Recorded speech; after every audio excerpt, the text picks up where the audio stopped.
안녕하세요. 아시아투데이 TV 시청자 여러분. 오늘도 변함없이 평일 오후 2시에 여러분을 찾아뵙는 장예찬의 정치펀치입니다. 어제 바로 이 시간 헌법재판소에서 윤석열 대통령님의 탄핵심판 5차 변론 기일이 열렸는데요. 저희가 어제 오후 2시에 백지원 부대변인과 방송을 진행하면서는 2시부터 3시 사이에는 헌재에서 무슨 일이 일어나고 있는지 소식이 잘 전해지지 않았었습니다. 그런데 여러분 아시는 것처럼 어제 늦은 오후부터 윤석열 대통령님 탄핵 심판에서 이진우 전 수도방위 사령관, 여인영 전 방첩사령관, 그리고 문제의 인물 홍장원 전 국정원 차장 등이 어떤 이야기를 하고 또 재판관이 어떤 반응을 보이고 윤석열 대통령님께서 무슨 말씀을 하시는지가 속속 기사로 전해졌습니다. 그리고 5차 변론 기일의 영상도 다 공개가 되었는데요. 많이들 들으셨겠지만 어제 5차 변론 기일이 제가 봤을 때는 대통령 탄핵 심판의 판을 뒤집는 그런 결정적인 한방, 결정적인 디데이가 아니었나 싶습니다. 어제 3명의 증인이 헌법재판소에 출석을 했습니다. 이진우 수도방위 사령관이 첫 번째로 나왔고요. 그 다음이 여인영 방첩사령관, 마지막이 홍장원 전 국정원 차장이었는데 제가 어제 헌재 재판이 왜 중요했는지 어떤 의미가 있는지를 말씀드리는 건 이게 대통령 탄핵을 반대하는 여론을 형성하는데 너무나 중요한 근거가 되는 재판이기 때문입니다.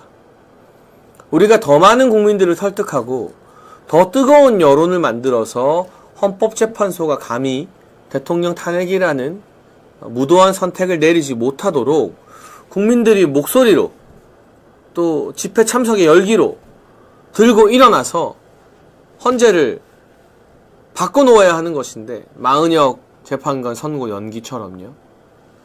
더 많은 국민을 설득하기 위해서는 단순하게 대통령 탄핵 안 된다. 이런 똑같은 이야기만 하는 게 아니라 일부 국민들이 좌파 언론들이 사실 확인도 안 하고 마구잡이로 써놓은 가짜뉴스, 그리고 검찰 공소장에 일방적으로 쓰여 있었던 그런 내용들을 보고 야 이런 일이 있는데 이거 탄핵해야 되는 거 아니야? 이거 내란 아니야? 라고 할 때 우리가 바로 어제 헌법재판소 변론기일을 근거로 사실은 그게 아니야. 헌재에 나오는 전직 수도방위 사령관이 검찰 공소장 다 거짓이라고 했어. 기억과 다르다고 했어. 이렇게 객관적인 논거를 들어서, 근거를 들어서 탄핵 반대 여론을 더 확산시킬 수 있기 때문에 어제의 재판을 복귀하는 게 무엇보다 중요하다고 생각을 합니다. 그리고 지금 몇몇 분들이 댓글을 달아주신 것처럼 그동안 너무나 편향된 태도로 극좌파들의 입맛에 맞는 재판 진행을 해왔던 문영배 헌법재판관, 현재로서는 헌법재판소장 대행입니다. 이 문영배 재판관에 대한 탄핵안도 발의가 된다고 하고요. 한 시민단체가 문영배 재판관을 이해충돌 등의 혐의로 형사 고소했다고 합니다. 대한민국 역사상 헌법재판관이 고소 고발 당하는 일 거의 찾아보기 힘들었던 것 같습니다. 하지만 지금은 정말 많은 국민들이 들고 일어나서 대한민국의 헌법을 지키는 헌법재판소마저도 이렇게 편향되어 있는데 나라의 미래가 어떻게 되겠는가 걱정하고 분노하고 불의와 맞서 싸우고 있는 시점이기 때문에 헌재 재판관에 대한 형사 고소도 실제 처벌 여부와 무관하게 국민들의 많은 동의를 받게 될 것 같고요. 지금 보시는 기사처럼 문영배 재판관에 대한 탄핵안이 국회에서 심사가 시작됐다는 것은 정식으로 국회 본회의에 탄핵안을 올려서 표결할지 여부를 가린다는 뜻인데요.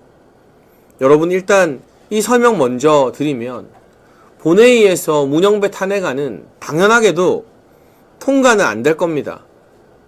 네, 통과는 안 될 거예요.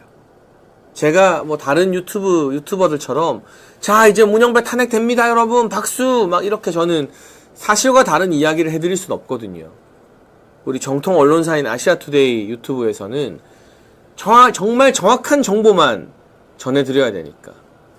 국회 190석을 민주당과 이재명의 소위 말하는 똘마니들이 장악하고 있기 때문에 탄핵안이 국회 심사를 거쳐서 본회의에 부의가 돼도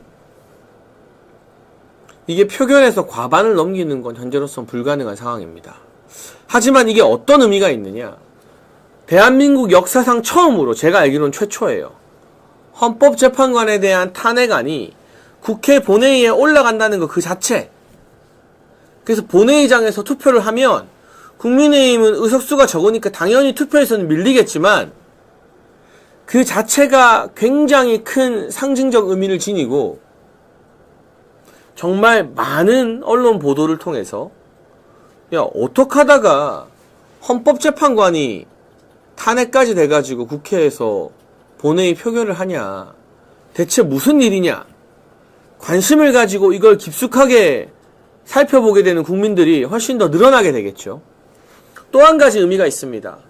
여러분 저희가 평소에 국민의힘 잘 못한다, 무능하다, 비겁하다, 기회주의적이다 비판을 많이 하고 있지만 어쨌거나 미우나 고우나 국민의힘이 똘똘 뭉쳐서 탄핵 반대 전선에 뛰어들어야 제가 계속 강조하고 있는 4명의 재판관들 이진숙 위원장 탄핵을 기각한 4명의 재판관들이 마음 놓고 탄핵 기각을 할 수 있어요. 그래도 우리가 민주당한테는 욕을 먹겠지만 적어도 이 국회의 한 축인 국민의힘은 우리 잘했다고 하겠구나. 이런 어떤 심리적 근거와 명분, 안정감 등이 이 재판에 영향을 많이 끼칠 수밖에 없거든요. 그런데 국민의힘 의원들 전원이 뭐 그 중에 아마 제가 봤을 때 김상욱이나 김재섭 같은 인물들은 빠질지 모르겠습니다. 어쨌거나 국민의힘 의원들 절대 다수가 당론으로 의원총회에서 문영배 탄핵 땅땅땅 정한 다음에 일사불란하게 문영배 탄핵 찬성 표결을 하면 본회의에서 실질적으로는 이게 가결이 되겠지만 그 과정에서 정말 많은 화제가 되고 국민들이 또 눈을 뜨고 4명의 헌법재판관들이 이 문영배에 대한 탄핵안이 국회 본회의에 표결되는 걸 보면서 우리는 흔들리지 않아야겠다. 저 문영배와 같은 배를 타선 안 되겠다. 이런 판단을 할 확률이 되게 높다는 거죠.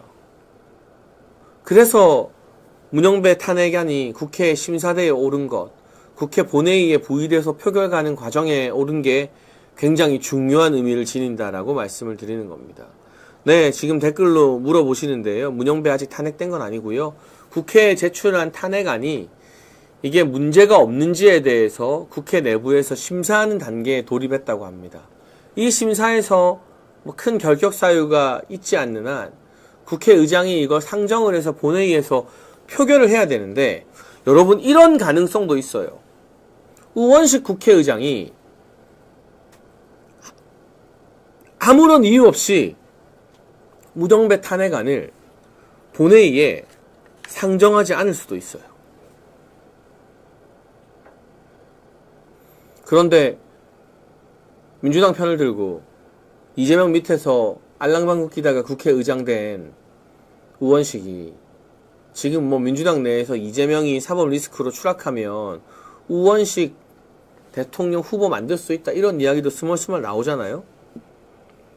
만약 우원식이 개딸들 인기 얻으려고 국회 심사를 통과한 문영배 탄핵안을 본회의에 상정하지 않으면 어떤 일이 벌어질까요?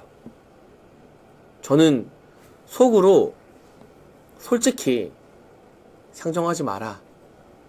우원식 상정하지 마라. 이렇게 살살살 꼬시고 싶어요. 왜냐? 그렇게 되면 얼마나 많은 국민들이 야 국회의장까지도 이렇게 편향되게 국회 운영을 하는구나. 29명의 윤석열 정부 공직자들을 민주당이 탄핵할 때는 그거 전부 다 표결하고 탄핵하게 놔두고 심지어 대통령 권한대행인 한덕수 국무총리 탄핵마저도 일사천리로 진행시키더니 이제 자기 편 헌법재판관 탄핵안 올라왔다고 이걸 본회의에 올리지를 않아? 라고 하면서 얼마나 많은 또 2030들이 우원식의 실체에 대해서 저 중립적이고 지금 뭐 이 국회에 담 뛰어넘었다고 엄청 언플하고 홍보하고 하는 우원식의 이 좌편향적인 실체에 대해서 눈을 뜨게 되겠습니까? 그래서 오히려 문영배 탄핵안이요, 국회 심사 통과하고 그러면 사실은 국회의장이나 부의장이 무조건 상정시키고 본회의에서 투표를 해야 되는데 그 상정 권한을 평상시에는 국회의장이 가지고 있거든요. 여러분, 의장 권한이 막강해요. 여야가 합의해서 통과시켰다 하더라도 의장이 상정 안 시키면 본회의에 올릴 수는 없어요. 만약 우원식이 지금 자기 마음대로 멋대로 국회의 동의도 받지 않고 마은영 임명하라고 헌법재판소에 권한쟁의 신청할 정도로 편향적이고 지금 이제 우원식의 속내를 제가 여러분께 좀 해석해드리면 제발 이재명 20유죄 빨리 나와라 빨리 나와라. 그럼 내가 국회의장 때려치우고 대통령 후보 나갈 텐데 이 욕심이 그득그득 하거든요. 그리고 지금 뜬금없이 우원식이 중국을 왜 가겠어요. 가서 뭐 시진핑을 만나느니 많이 난리를 치고 있는데 하얼빈 동계 아시안게임 때문에 국회의장이 갔다고 하지만 여러분, 아시안게임이랑 국회의장이 도대체 무슨 상관입니까? 우원식이 중국에 간 건 대통령 욕심 때문이에요. 대통령병에 걸려있어요, 이 사람도 이미. 자기가 혹시라도 시진핑이라도 만나면 아니면 중국의 고위관계자들이라도 만나면 뭔가 정상 외교, 대통령이 외교하는 것처럼 그런 모습을 연출해서 보여주고 이재명이 나가리 됐을 때 우원식도 있다. 개딸 여러분, 우원식도 기억해 주세요. 이 이야기 하려고 중국 간 거잖아요. 뜬금없이. 여러분, 우리나라에서 아시안게임 한다고 다른 나라 국회의장이 오는 거 보셨습니까? 거의 없는 일입니다. 그런 이 대통령병 걸린 우원식이 당내 당원들 개딸들한테 잘 보이려고 문영배 탄핵안을 본회의에 상정하지 않을 가능성도 충분히 있다. 그런데 여러분, 다시 말씀드리지만 이게 상정돼서 표결을 하면 하는 대로 모처럼 보수 진영에 단결된 힘을 보여주고 헌법재판관들에게 4명의 중도 보수 재판관들에게 걱정하지 마라. 국민들과 국민의힘이 뒤에 있으니까 탄핵 기각해라. 라는 사인을 보내는 거고요. 만약 상정조차 하지 않는다면 국회마저도 얼마나 왼쪽으로 완전히 기울어져 있는지를 온 국민들에게 생생하게 보여주는 하나의 역사 교육 현장이 될 겁니다. 그래서 문영배 탄핵안을 발의한 건 정말 잘한 일인 겁니다. 또 일부에서는 이런 말을 합니다. 그거 문영배 탄핵안 발의하면 뭐하냐. 어차피 민주당이 190석이라 150명 동의가 안 되고 통과가 안 될 건데 안 될 걸 뭐하러 발의하냐. 여러분, 이런 말 하는 사람들 멀리하세요. 주의하세요. 패배주의적 시각입니다. 패배자의 시각입니다. 이게 어떤 논리냐. 예전에 우리가 독립운동할 때 어차피 독립 안 될 건데 뭐하러 고생하냐. 뭐하러 3.1절에 대한민국 만세 외치냐. 이렇게 말하던 친일파의 논리랑 똑같아요. 어차피 탄핵 안 될 건데 문영배 탄핵은 뭐하러 하냐. 그렇지 않아요. 설령 민주당에 의해서 국회 표결에서 좌절이 되더라도 또는 우원식 국회의장 때문에 상정이 안 되더라도 대한민국 역사상 최초로 헌법재판관에 대한 탄핵안이 발의가 되어서 국회 문턱을 넘겨서 본회의에 표결되니마니까지 하는 것 자체가 굉장한 정치적 의미를 지니는 일대 사건인 겁니다. 제가 마은혁 선거 연기했을 때 우리 제발 박수치고 좀 좋아하자.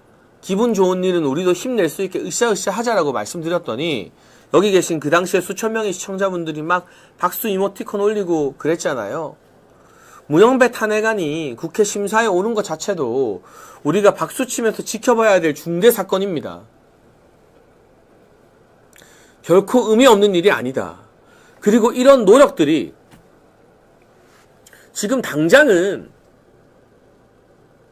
저 커다란 강에 돌멩이 하나 던지는 일같이 무의미해 보여도 이런 것들이 쌓이고 쌓이면 강물을 메우고 다리를 만드는 겁니다. 네. 양순영님 댓글. 될 때까지 해야지. 죽든 살든 해봐야지. 내 주위에도 그런 인간들 많다. 뭐 집회는 왜 가냐, 뭐는 왜 가냐 이런 사람들. 맞아요. 그런 패배주의가 우리 국민들을 발목을 잡고 대통령 지지하는 국민들 힘 빼놓으려고 하는 말이에요. 뭔가 똑똑한 척, 유식한 척, 이거 어차피 안 돼요 하는 거. 그거 안 되는 거 제가 지금 다 말하잖아요. 다 알고 있다니까요. 근데 안 되더라도 굉장히 의미 있는 싸움이다. 그럼 우리가 때로는 당장의 전투에서는 질 걸 알고도 전쟁에서 승리하기 위해서 계속 싸워야 될 때가 있거든요. 문영배 탄핵 같은 게 바로 그런 싸움인 겁니다.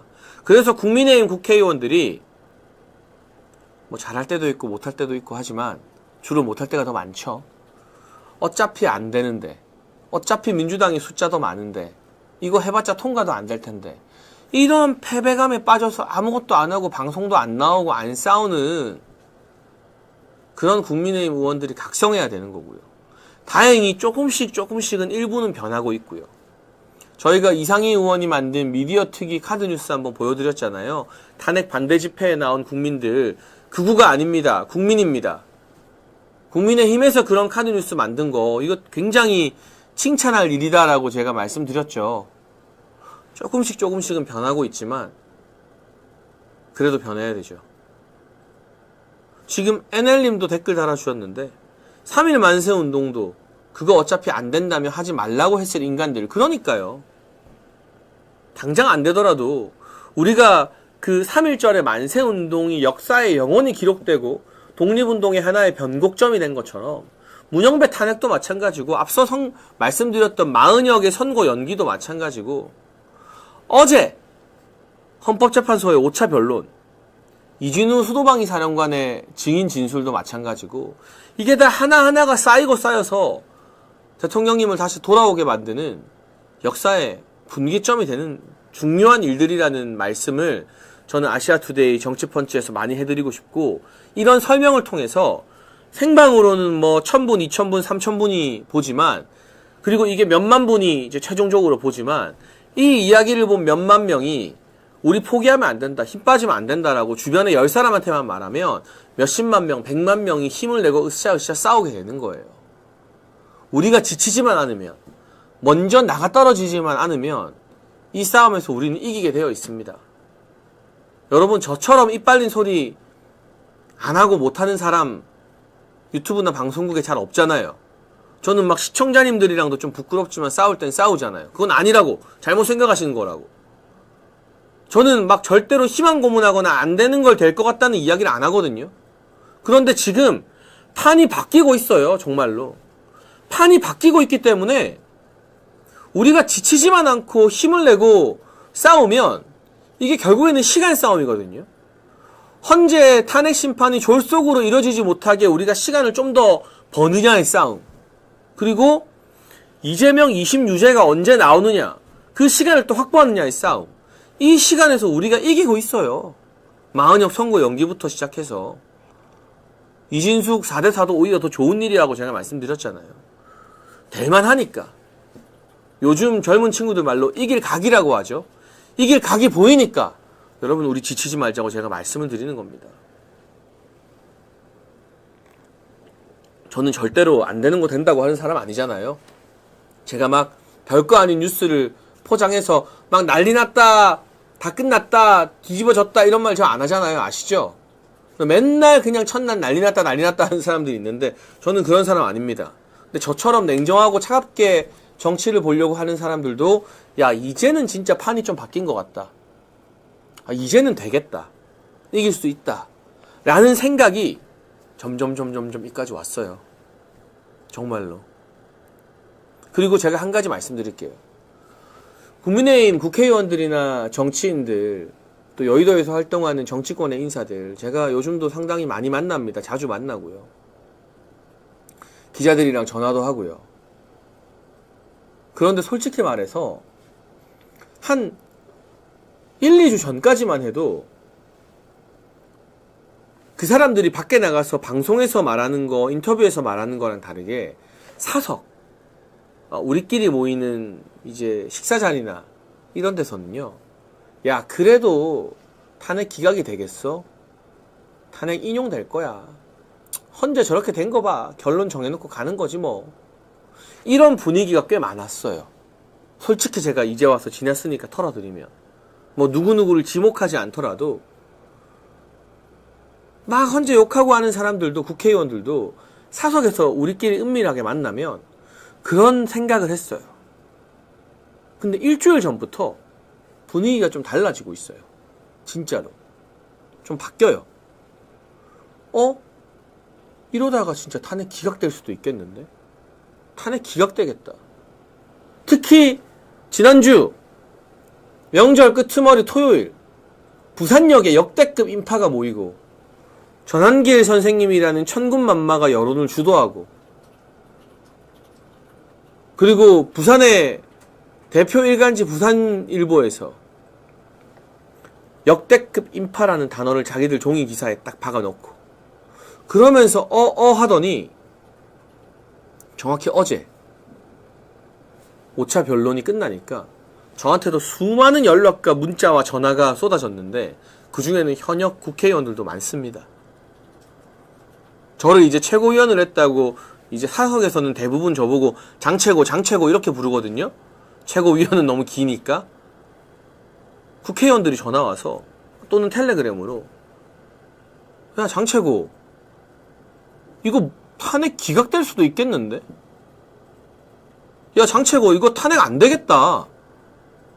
이게 진짜 여러분 날 것 그대로의 지금 국민의힘 국회의원들과 정치인들의 반응이에요. 조금씩 바뀌고 있어요. 그게 한 지난 일주일 사이에 바뀌다가 어제가 결정적 분수령이었어요. 자, 이제 오늘 제목과 관련된 이야기를 합니다. 180도 판이 뒤집어졌다. 헌법재판소의 충격 반전은 대체 뭐냐? 솔직히요, 제가 우리 아시아투데이니까, 정치펀치니까, 이 정치인들, 국회의원들이 사석에서 저한테 연락하면서 하는 내부 분위기를 그냥 쭉 말씀드리는 건데, 솔직히 진짜 많은 정치인들이, 국회의원들이요, 어제를 제일 고비라고 생각했어요. 지금 대통령 지지율도 올라가고 있고 뭐 분위기 좋지만, 어제, 그러니까 이제 하루가 지났으니까 어제라고 말하는 거지만, 월요일만 해도 야, 내일 화요일에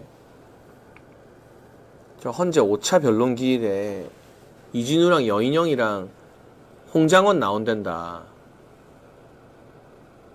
그 세 명이 전부 다 이 모든 게 대통령 탓이다. 대통령 책임이다. 대통령이 정치인들 체포 지시했다라고 진술할 것 같은데, 그렇게 되면 이 여론에도 찬물을 착 끼얹고 이 탄핵 심판도 되게 힘들어질 거야. 이런 식으로 전망했던 사람들이 여의도의 한 99%예요. 국회의원들, 정치인들, 당직자들, 기자들 다. 왜냐하면 우리가 다 속은 거거든요. 이진우 수방사령관은 검찰에 구속되어서 그 사람이 무슨 이야기를 하는지 우리가 알 수가 없잖아요. 그런데 언론에서 기사를 뭐라고 썼냐면, 검찰에서 이진우 수방사령관이 대통령이 문 부수라고 지시했다.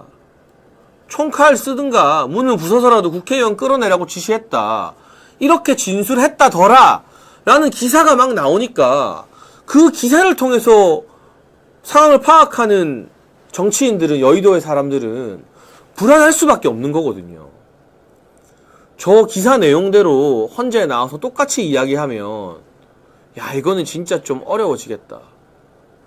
근데 막상 우리가 떨리고 조마조마한 발언으로 헌재 5차 변론을 지켜봤는데, 처음 증인으로 나온 이진우 사령관이 첫 마디가 뭡니까?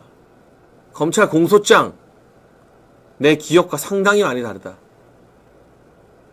검찰 공소장 가짜다. 거짓말이다. 동의 안 한다. 그 순간 판이 뒤집혀진 겁니다. 좌파들이 대통령을 탄핵으로 몰고 가던, 벼랑 끝으로 밀어붙이던 가짜뉴스의 프레임이 깨져버린 거예요. 그리고 검찰이 지금 이 이진우 사령관이 이런 이야기를 했다 저런 이야기를 했다 하는 언론 보도는 검찰이 기자들한테 주는 거거든요. 그 정점에 박세현 특수본부장이 있습니다. 서울고검장. 어떤 사람? 한동훈의 고등학교 후배. 이 박세현이 한동훈 후배가 얼마나 악질적으로 이진우 사령관들이나 장군들의 조사 내용을 왜곡하고 가짜뉴스 살을 붙여서 기자들한테 몰래 단독 기사를 주고 그게 기사화가 돼서 반박할 수가 없죠. 왜냐하면 구속돼 있으니까 거기다 물어볼 수가 없으니까 우리가 반박할 틈도 없이 야 저거 봐라 장군들이 다 말했다.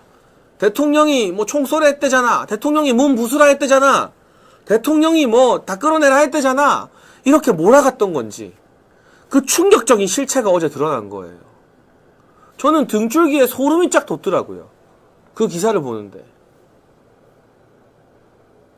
아무리 그래도 대한민국 검찰이, 대한민국 언론이 이렇게 180도 다른 거짓말을 기사화시켜서 여론몰이로 마녀 사냥을 하는가. 저는 이제 충격받아서 대한민국 검찰, 윤석열 대통령이 검찰총장 출신이지만 저 검찰이라는 기관을 못 믿겠어요. 이제 이 공소장에 자기들이 거의 소설 쓰는 거잖아요. 이런 식이면. 여러분 이재용 삼성회장 8년을 질질 끈 재판에서 1심 무죄 2심 무죄 나왔습니다. 그동안 경영을 제대로 집중할 수 없어서 삼성의 국가 경쟁력, 국제적 경쟁력 너무 많은 손상을 입었습니다. 누가 책임질 겁니까?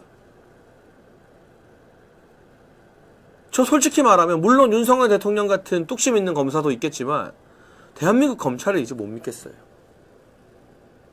전부 다 한동훈처럼 줄 서고 언론 플레이하고 출세와 권력에 눈이 먼 그런 인간들이 지금 검찰의 대세인 건 아닌가, 주류인 건 아닌가, 회의감이 많이 느껴져요. 대한민국 현직 대통령과 삼성 장군들한테도 이딴 식으로 가짜 공소장을 휘갈기는데 힘없는 일반 국민들한테는, 서부지법에서 그냥 멀뚱멀뚱 서있기만 했던 청년들한테는 얼마나 가혹하겠습니까?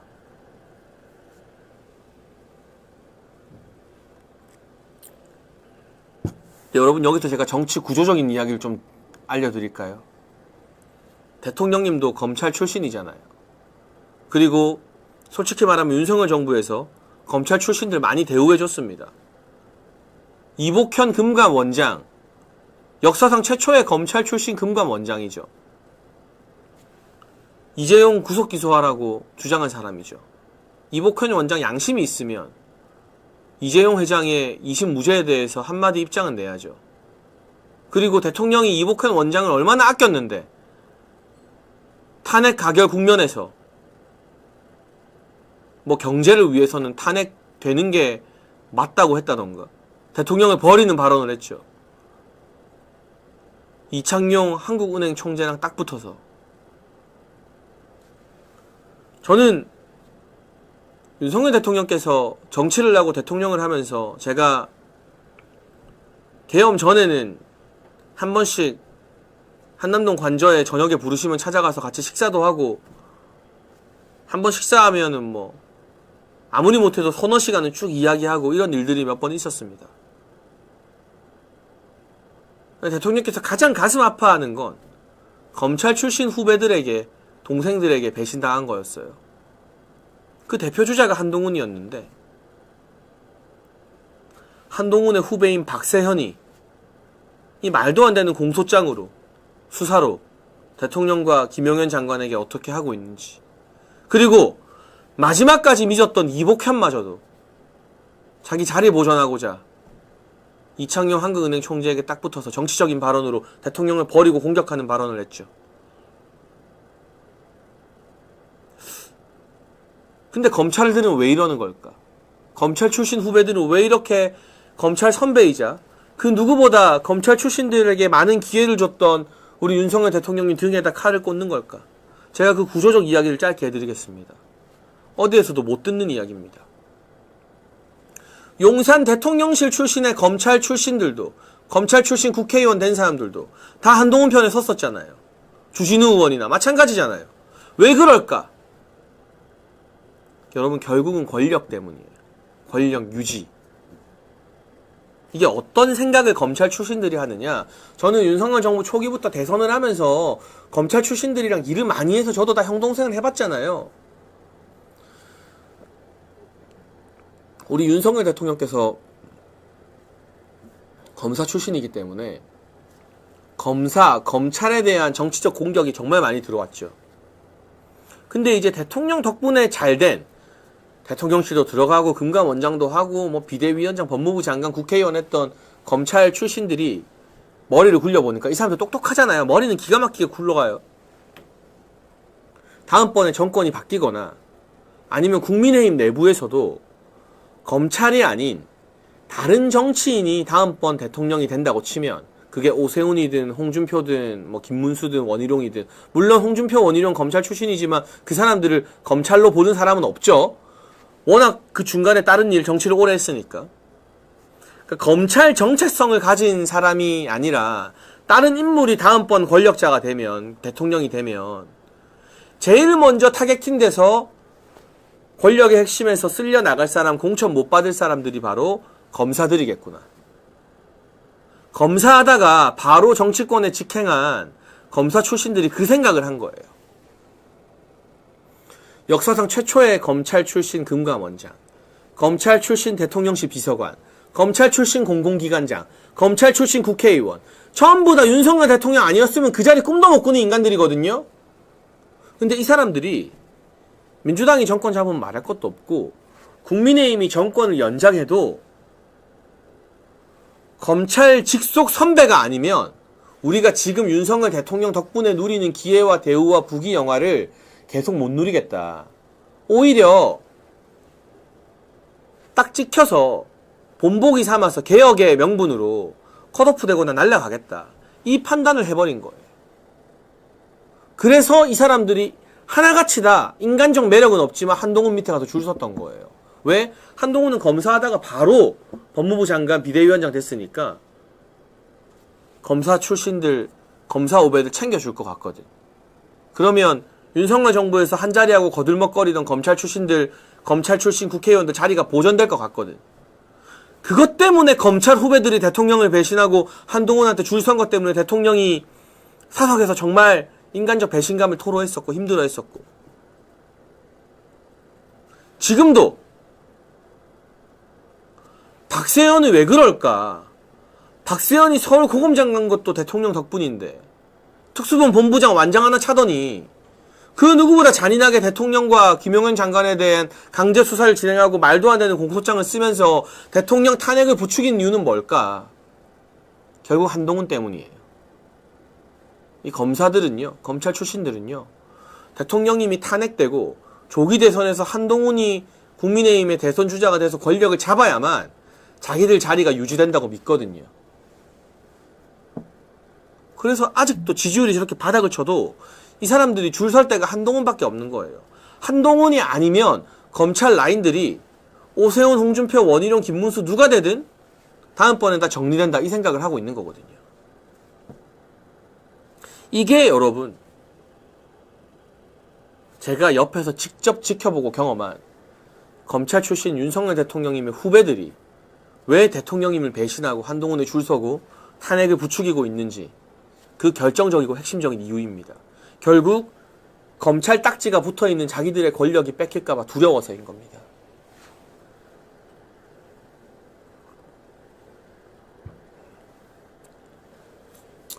그런데 참 군인 이진우 수방사령관이 이 한동훈의 검찰 라인이 만들어 놓은 탄핵 정국의 판을 깨버렸습니다. 검찰의 공소장 기업과 다르다. 그리고 가장 중요한, 윤석열 대통령님 그때 정치인들 체포하라는 지시하지 않았다.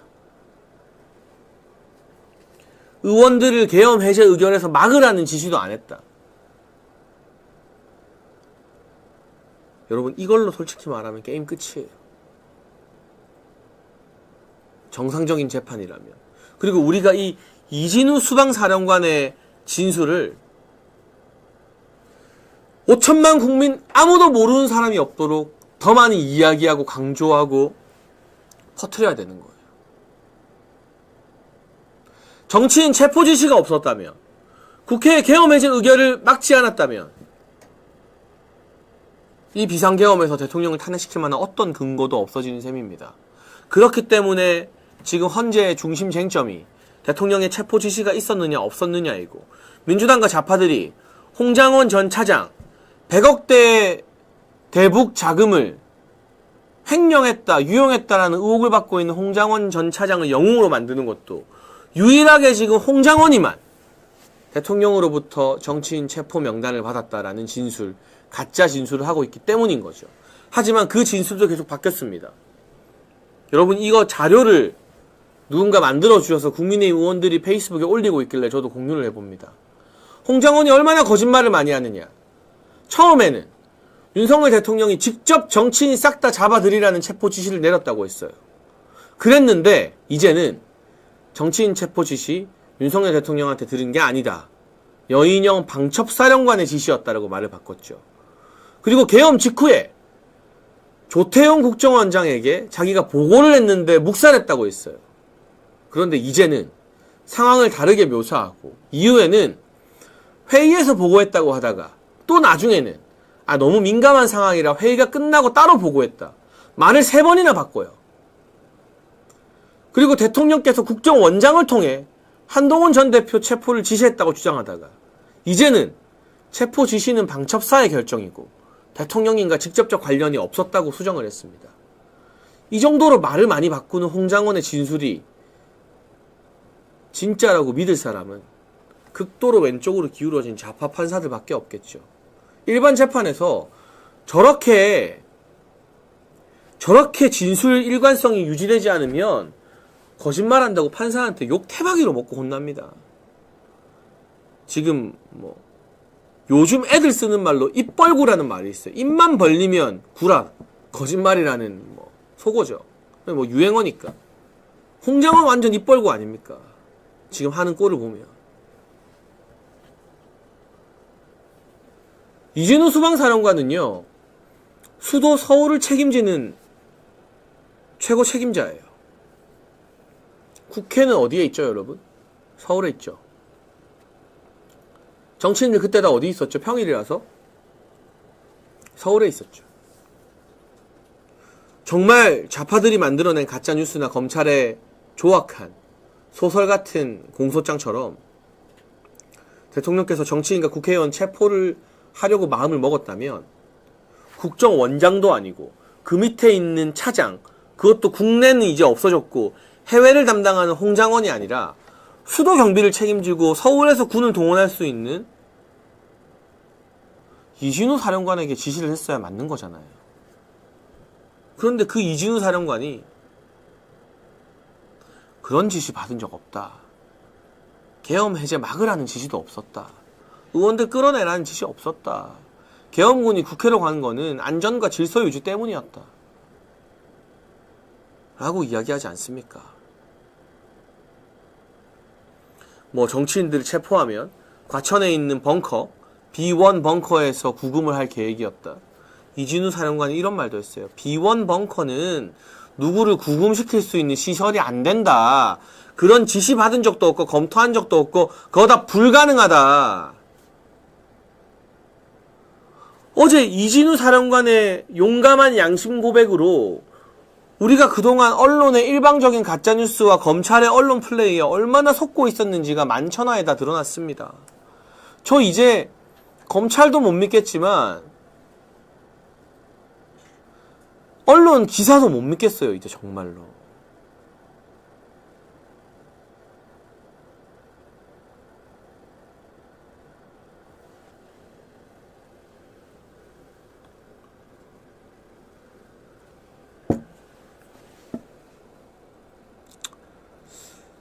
이 이진우 사령관에 이어서 여인영 방첩사령관도 검찰 공소장 그리고 홍장원이 기억한다는 통화 내용 자신의 기억과 다르다. 사실과 다르다. 재판 과정에서 밝힐 게 상당히 많다는 이야기를 했습니다. 결국 완곡하게 돌려 말했지만 홍장원 거짓말하지 마라. 홍장원 말하는 거 거짓말이다라는 이야기를 어제 헌재에서 한 겁니다. 핵심은 지금 홍장원 주장은요. 여인영 방첩사령관이 체포 명단을 불러줬다는 건데 어제 그러면 여인영이 나왔을 때 그걸 물어보면 되잖아요. 홍장원한테 체포 명단 불러준 거 맞냐? 그 명단 지시 누구한테 받았냐? 그런데 여인영은 명단 지시를 대통령께 받았다는 이야기도 자기가 한 적이 없다. 자기는 어디에도 대통령이 지시다 이런 이야기를 한 적이 없다라고 말했고 그 명단 어쩌고 하는 통화 자체에 대해서도 그건 재판에서 따져볼 문제다. 홍장원의 일방적 주장이 사실이 아니다라고 말했습니다.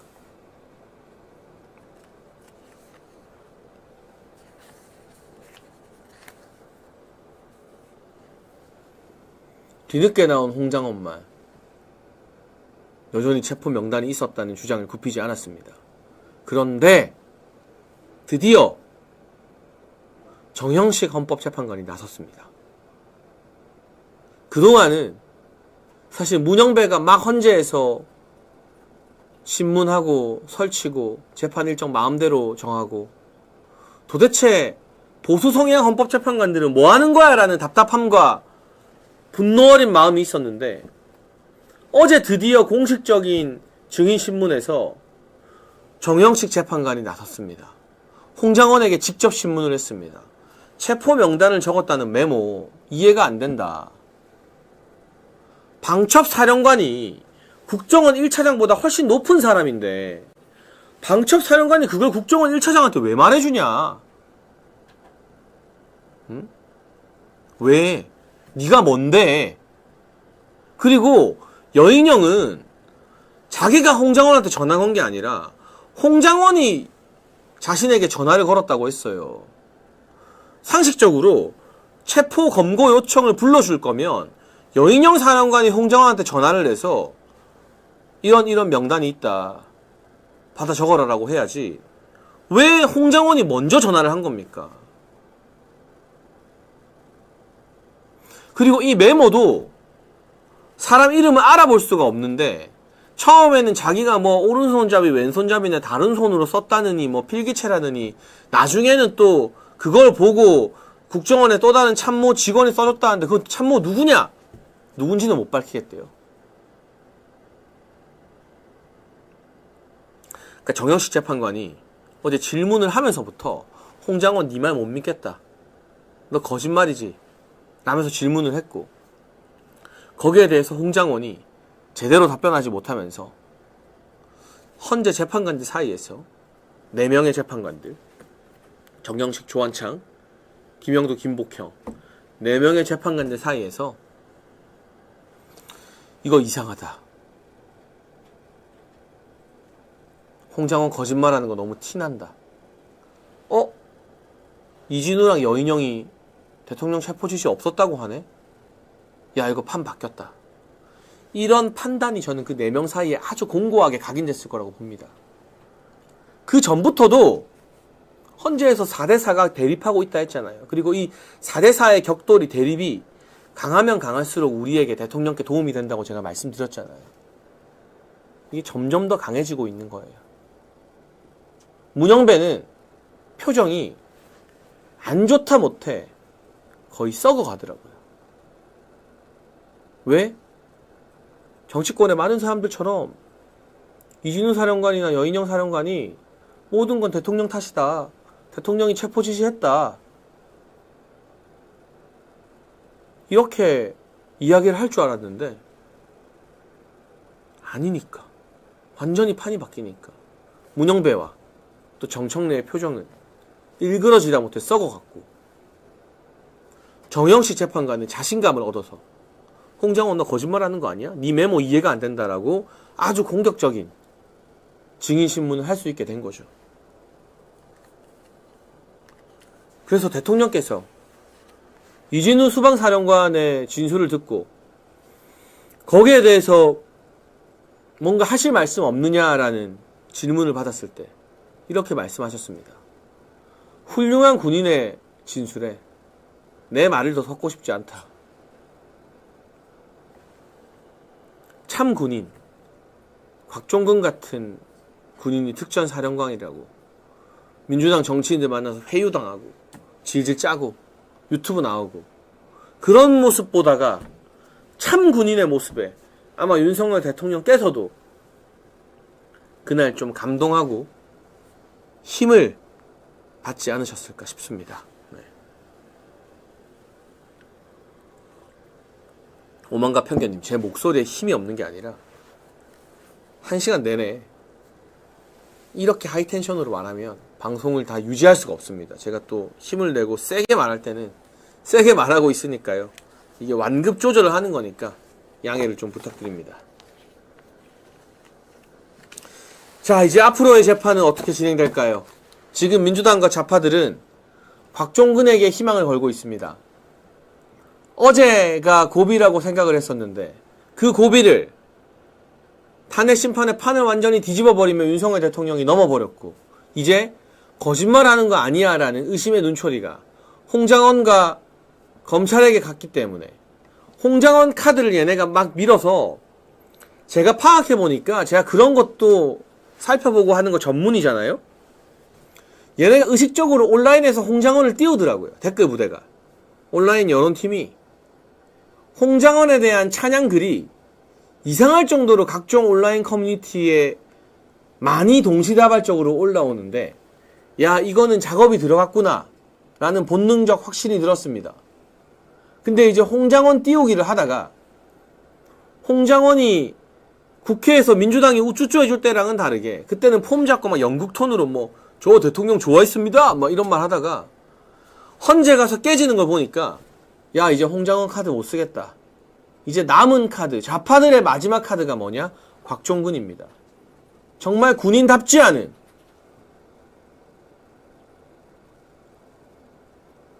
민주당과 결탁해서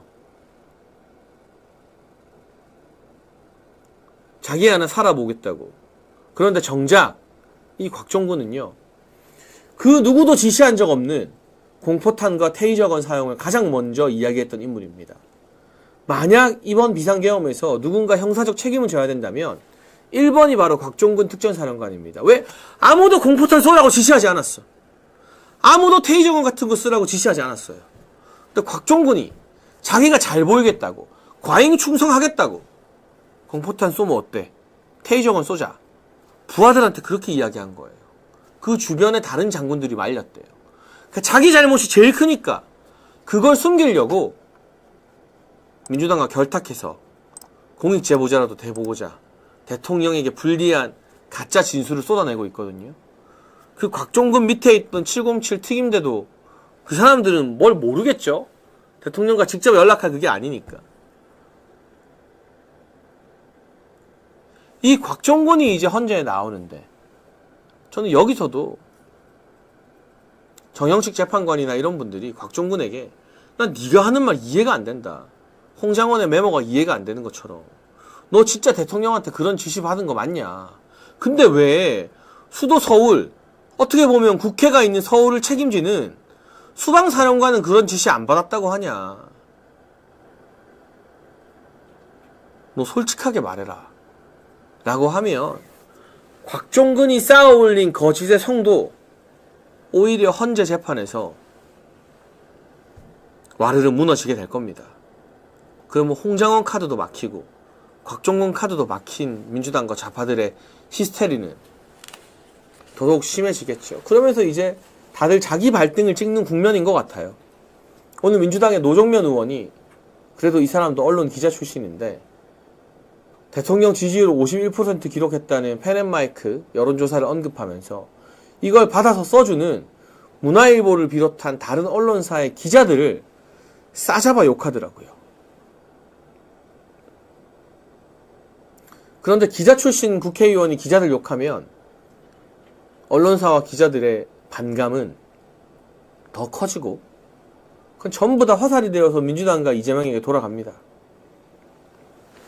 그 간단한 사실을 기자 출신 노정면이 모를 리 없겠지만 지금 이성이 마비되고 코너에 몰리고 있는 거죠.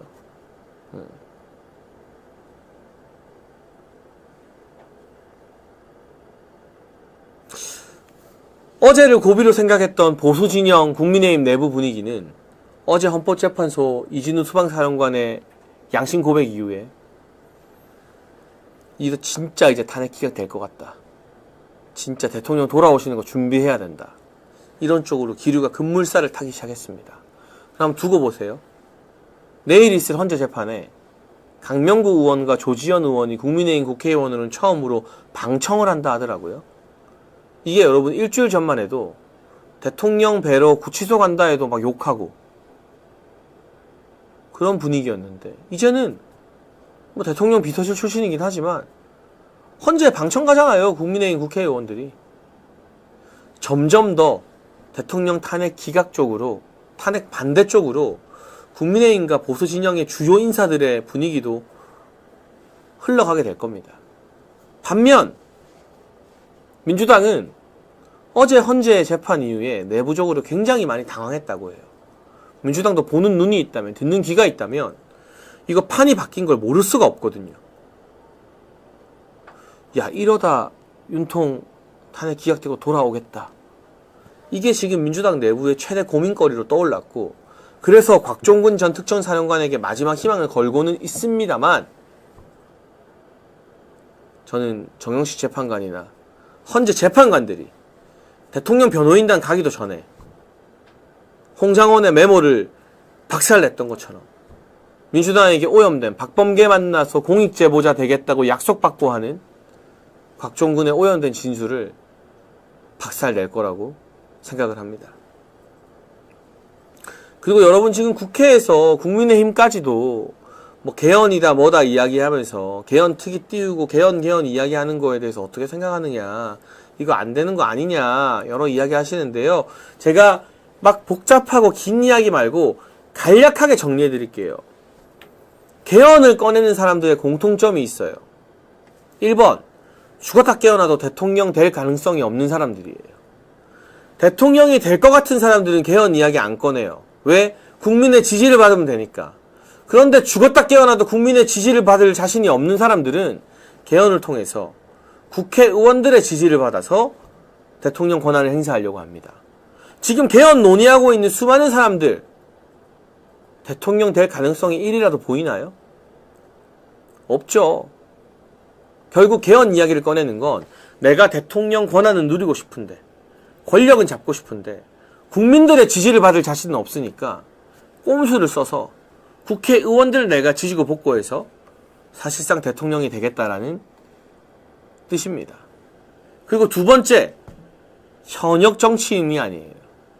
개헌을 꺼내고 개헌 이야기를 하는 순간 현역이 아니라 은퇴한 뒷방 늙은이 느낌이 나요. 실제로 그런 분들이 주로 개헌 이야기를 해요.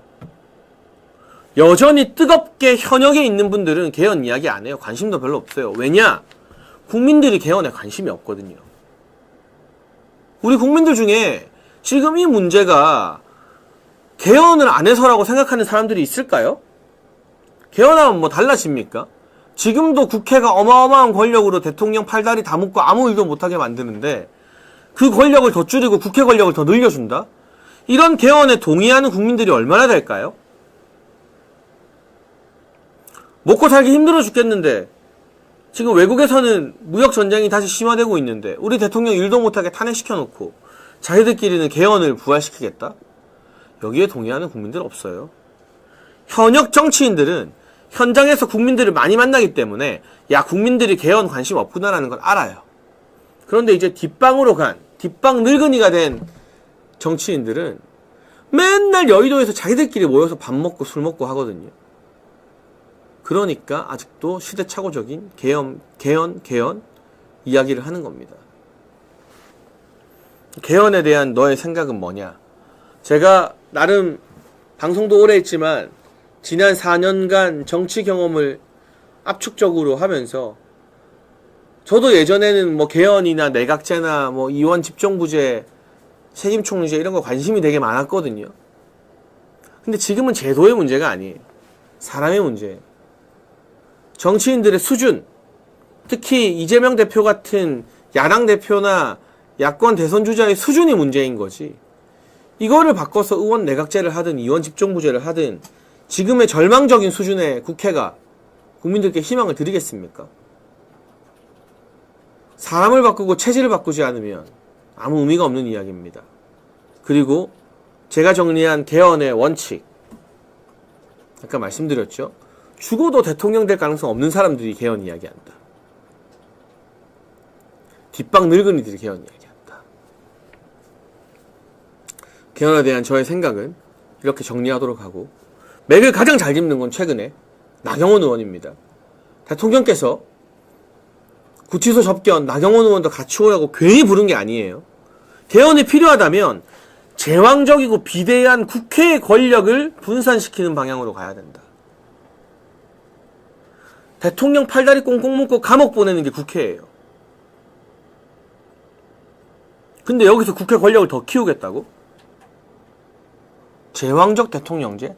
여러분, 세상에 어느 제왕이 구치소에 갇힙니까? 경찰 5,000명을 제왕 잡자고 투입시킵니까? 그게 무슨 제왕입니까? 세상에서 가장 힘없는 대통령이죠. 이상규 위원장 말처럼. 지금은 국회가 제왕입니다. 그 제왕적 국회를 해결하겠다라고 하면 우리 국민 다수가 국회의원 특권 폐지에는 많은 지지를 보내고 있기 때문에 귀가 솔깃해질지 모르겠습니다만, 지금처럼 대통령 권한을 줄이고 국회의 권한을 더 늘리겠다는 방식의 개헌은 결코 그 어떤 국민의 동의도 받기 힘들 겁니다. 오늘 여러분, 판이 바뀐 헌법재판소 재판 이야기하면서 그동안 알려지지 않았던 국민의힘과 보수진영 정치인들의 내밀한 분위기, 속사정, 어디서 말씀드리지 않은 비하인드 스토리와 정보까지도 전해드렸는데요. 내일 오후 2시에도 아시아투데이 TV 정치펀치 방송, 내일은 이번에 새롭게 국민의힘 대변인으로 임명된 조국 원조 저격수죠. 방송에서 윤석열 대통령 지키는 이야기 열심히 하고 있는 이준우 대변인과 함께 방송을 진행해 보겠습니다. 화요일은 백지원 전 부대변인이 게스트, 목요일은 우리 이준우 국민의힘 대변인이 게스트로 나옵니다. 내일 오후 2시 기억해 주시고 많이 찾아주시고요. 생방송 보신 분들 좋아요와 구독, 댓글 공유로 정치펀치 많이 알려질 수 있게, 아시아투데이 TV 곧 50만입니다. 50만 돌파할 수 있게 도와주시면 진심으로 감사하겠습니다. 그럼 여러분, 내일 뵙겠습니다. 시청해주신 분들 감사합니다.